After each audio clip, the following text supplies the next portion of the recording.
Good morning, I'm Trish Pahanik, and this is Cynopsis, your first early morning briefing. Today is Friday, May 21st, 2010. Here are today's top stories. Fuse, the music television network from Madison Square Garden, will air a special hour-long benefit concert, Gulf Aid, Concert for the Coast, this Saturday at 11 p.m. Musical artists performing include Lenny Kravitz, John Legend, Annie Difranco, among others. MSG Network announced it's bringing back its Summer Block Party starting next Monday night, starting at 8 p.m. The Summer Block Party will also highlight two new original series on the network. First, Text Message premieres May 24th, featuring classic moments from the MSG library, and MSG Countdown. This launches May 25th, revealing the top 25 moments in different categories such as Knicks winners and buzzer beaters. Adult Swim will premiere a new live action comedy called Children's Hospital on July 11th at 10:30 p.m. The series is created by Rob Corddry and features an ensemble cast including Rob Corddry and Henry Winkler. Reelz Channel is switching around its daily programming schedule for the summer. The new schedule encompasses original shows airing Monday through Friday. Movie Spotlight, 2 episodes airing back-to-back at 5:30 and 6 p.m. Leonard Maltin's Secrets Out at 6:30 p.m. Movies and Music at 7 p.m. Hollywood's Top 10 at 7:30. Hollywood Dailies begins at 8 p.m. Primetime Movie begins at 8:30 p.m. Naked Trailers begins at 10:30 p.m. 2010 upfront for the CW. They're introducing two new series, Hellcats and Nikita.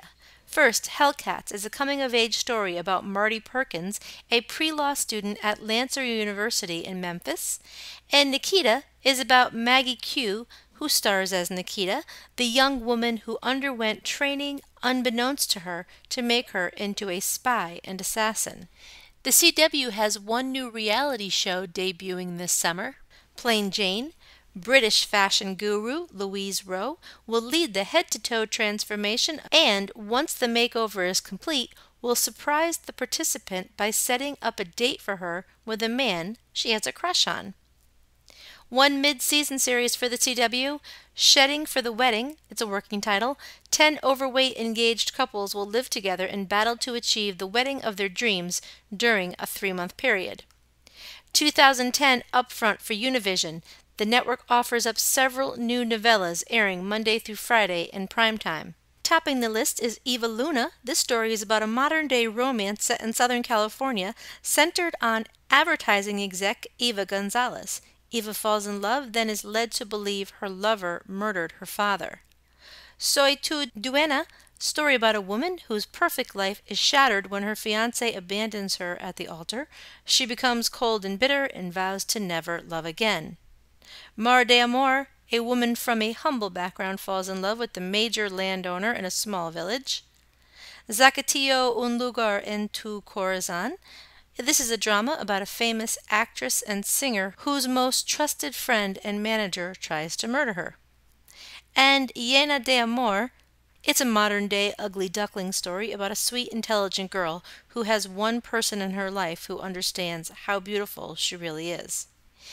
Univision also welcomes 2 weekly primetime series, Cuena de Lobos, a contemporary take on one of the most popular and controversial novellas in Mexico, Los Exitosos Perez. This is a comedic series about a seemingly perfect couple who are both anchors, though both are having affairs on each other.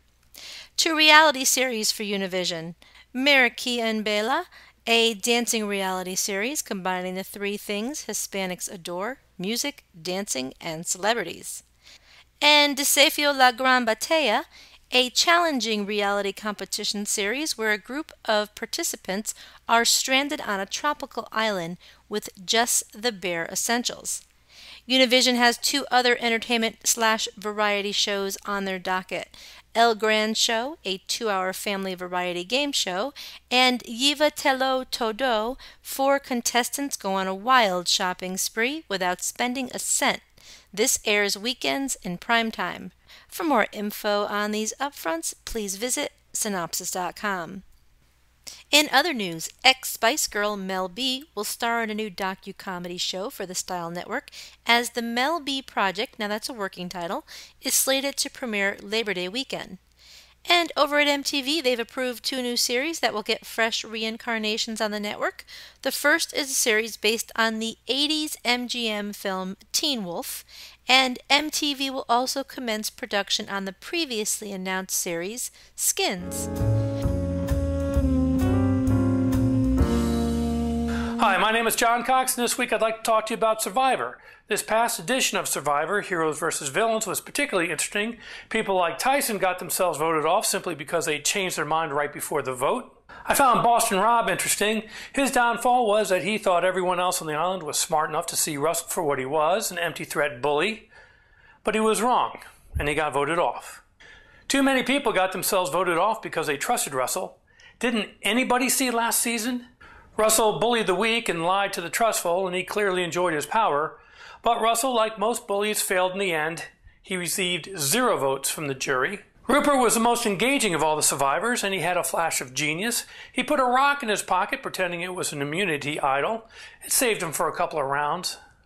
I think the best player was Poverty. She laid low until people grew weary of Russell, and every time she was on the chopping block, she seemed to win immunity. She played almost the perfect game. And then there was Sandra, the under-the-radar sniper. We saw almost nothing of her until she was at risk, and then she divided and conquered her way all the way to $1 million. Good Lord, I hate myself for loving this show. I'm John Cox, and that's just my opinion. Have a good weekend.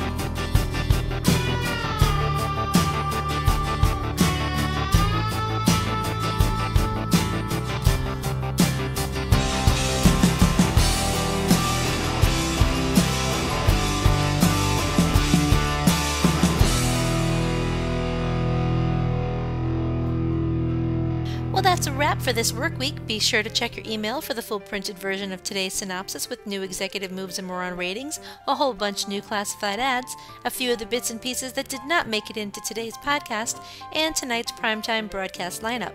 This is a Cynopsis Media production in association with 311 West. For Cynthia Turner, who wrote and compiled Cynopsis, in Connecticut, I'm Trish Pahanik. I'm gonna have a good day. Even if I make it myself, I'm gonna have a good day. I don't need no one else. I'm gonna have a good day. Nothing wrong I could do. I'm gonna have a good day. Hope you have a good day too.